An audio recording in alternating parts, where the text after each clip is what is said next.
G'day YouTube. Warbles not a lot here. Midday.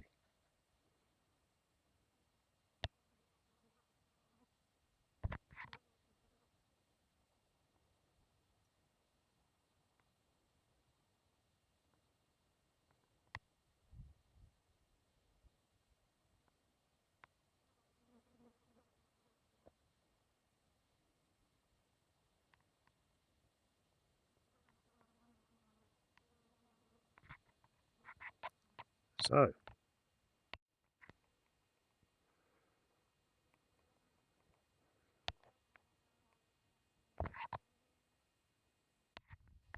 that worked. First time I've ever tried moving this thing when it's full. The 80-year-old Wormhole Brothers Simplex. And because I anticipate that putting out a reasonable amount of radiant heat, I think I might just have to do something about that. Okay.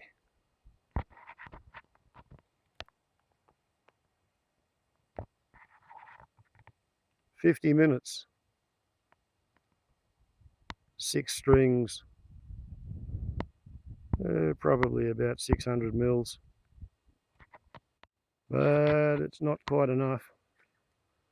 So, back to the hut. Maybe in time for the news.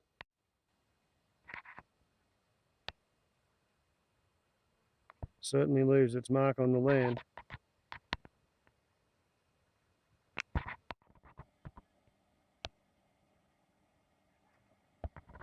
G'day, my name is Shoshana, but just call me Show for short. I've been following them around while we've been flat for the last few months. That has to be the standout voice in this dawn chorus. That chew chew is their dawn call. They sometimes make it at dusk too, but they pretty much don't sing in the daytime. You'll just notice them when they flip from tree to tree, landing on the sides of the trunks. And that call, Coffee time! because the tone of the chew chew carries really far. Arr. Their musical singing, which goes rambling from high notes to low and jumping all over the place, it's nearly onomatopoeic of the way they actually fly around. Floating and dancing and tumbling like acrobats as they catch insects on the wing. That rapid piping sounds like they're in a big hurry, which these honeyeaters always are. Spinebills have a long down curved beak, which is for getting nectar out of flowers, whether that's blossoms, eucalyptus vines, humor in it, sort of the joy of it. It's presented as a really quiet, wacky aesthetic or something. Time has marched on. More complicated stuff. He really only talks in sort of, I don't know how you sound the tape, but almost these kind of in poetry, sort of haiku. So it's kind of quite extrovert. I think Jen sort of describes it as if you were studying, a language at school. It's an, and so this idea of engaging with the animal is sort of the way through. The words look different on the The local pair of king parrots. my front end, takes the food, what is it?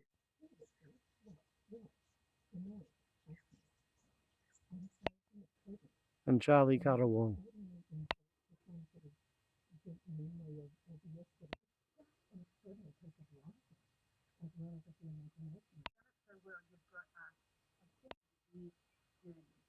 And yet not kind of lose sight of what's going on because you've got that you're anchored by being with that anchor. Sit back and think, want to respond to this little idea that's included of how children relationships and thoughts about the world. Okay, well, just now would be a fairly perfect time to be lighting up, were it not for the fact that I've spent 105 minutes making country that looked like this look like this. And as well as that, there's 8 buckets of water being carried 175 metres up the hill, so that there's water on site to lay a wet line in a donut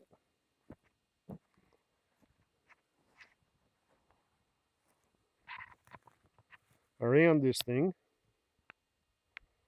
so that when it does burn, all of the dead dry grass is no longer standing up. It's been cut down and laid down, so it'll pick up a bit less radiant heat. At least so goes the theory. And if it's like this tomorrow afternoon at this time, I will be laying the wet line and setting fire to this thing. And of course, as you've probably figured out, if I was to light this from the bottom, I think there's about 3 tonnes of firewood in a matrix with a lot of air in there.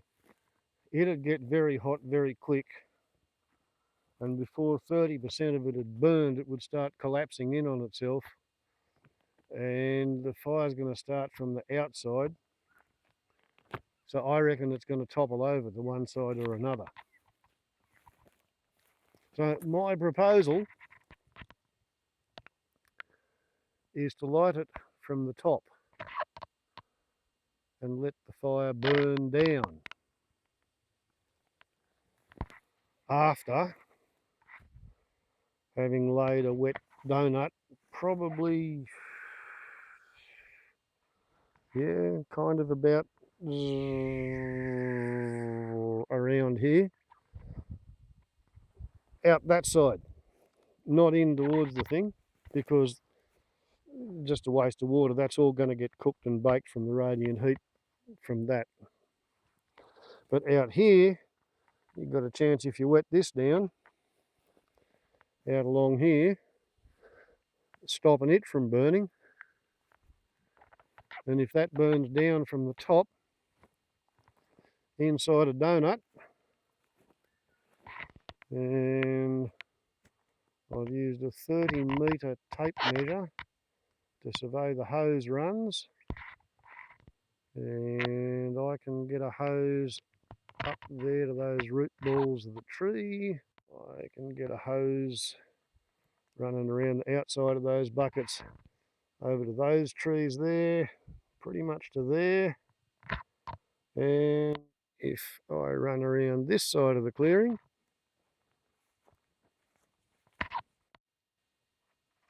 coming down here on the outside of the tree,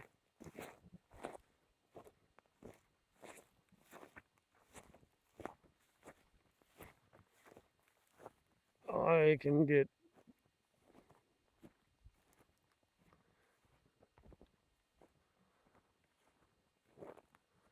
over to about here. So either which way,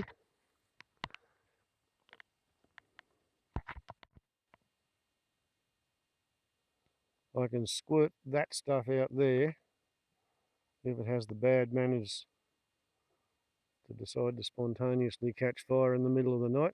Not expecting it to, but you know, it's a possibility. And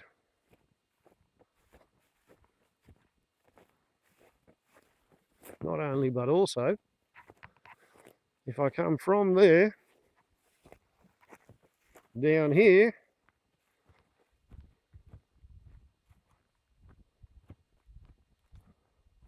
I can get down to about here with my hose.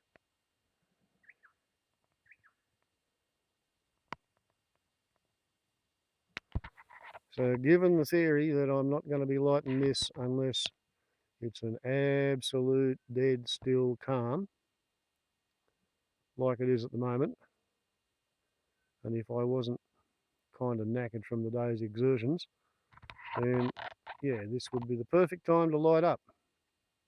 But plan is to not only have a 16 litre firefighting backpack in situ up here, but also 5 more buckets of water, as well as the watering can, which will be refilled from those buckets to lay the donut. And the theory is I can then refill the 16 litre backpack 2.5 times if everything in my head turns to shit and that becomes a roaring pillar of fire and it starts throwing out embers which are settling down anywhere for hundreds of metres around. And if I find that my 36 metre hose isn't long enough and I have to be running around hopping in the moonlight all over the rocks with a backpack, at least I'll have 2.5 refills up here. So I'm not going to light it up now, not tonight. I'm going to have an early night, and tomorrow night I will have a play, and hopefully the 80-year-old airport firefighter, the Wormhole Brothers Simplex, with its 30 gallons of water and 10 gallons of air at 100 psi, 130 litres and 30 litres, and its 36 metre hose, will get to be a pure decoration. Although before I get it back uphill of me hut, I will have to empty it, so I'll get to play with it. And once I get it back in place, then I'll refill it and repressurise it. But this is the first time I've ever moved this thing while it's full.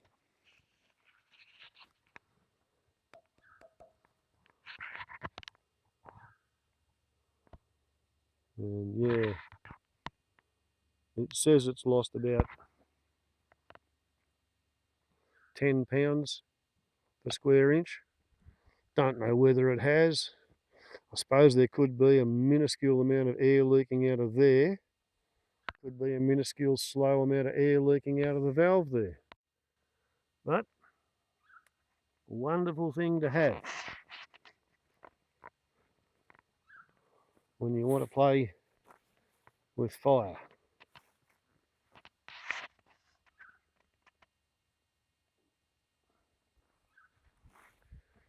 And you don't want to make a bloody mess of it.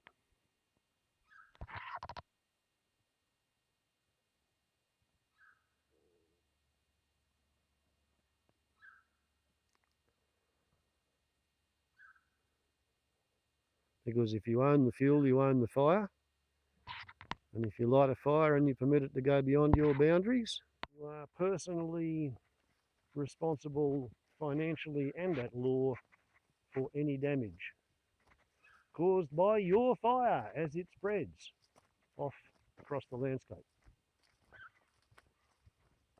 And pretty soon we're going to get our first frost and all this grass is going to die, and if I don't get rid of that now, I'll be too scared to burn it. So therefore, tomorrow's probably going to be the day unless something goes wrong with the weather. Warbles on a lot to YouTube, preparing for the burn. Ciao.